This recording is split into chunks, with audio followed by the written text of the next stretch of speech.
好啦，睇翻比賽先。好啦，展開咗呢場男子組啊，港龍舟邀請賽500米標準龍嘅賽事。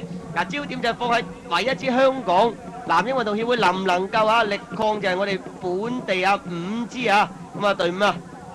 3號就係男嬰運動協會，就係正如但係嗰邊1號活力體育會啊，2號嘅咧就係澳門消防局係咪咧？阿晶唔係喎，阿晶嚟㗎，消防局喺5號啊。咁啊6號民政總署，而家條龍咧就唔係話相差太大嘅差距啊。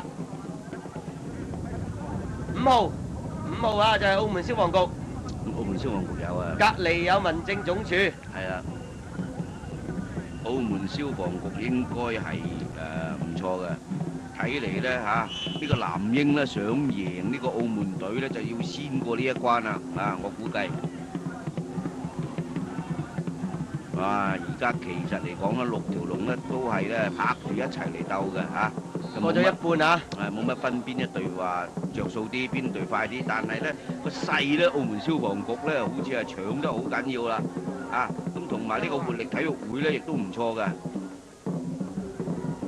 已經完成咗一半嘅賽程㗎啦。咁啊啱啱過咗300米線，哇！但係嗰邊咁犀利嘅活力啊真係有晒活力啊！咁啊喺呢個嘅過300米之後咧，咁啊而家0044就喺前邊領先緊啊活力體育會啊！咁啊消防局應該係啦，消防局係第2，民政總署啊緊隨喺後邊㗎。咁啊反而頭先咧就係一陣比較嗰個風勢凌厲嘅男嬰運動協會就唔見咗喎，最後100米㗎啦。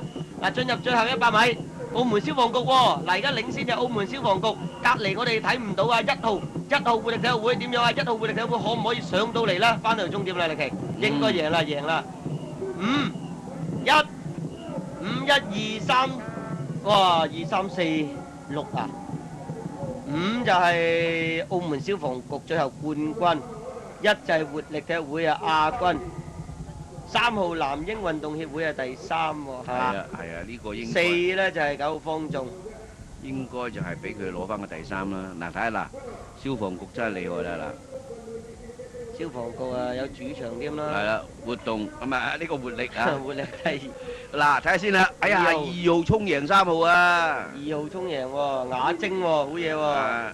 冇啊，3甲不入啊。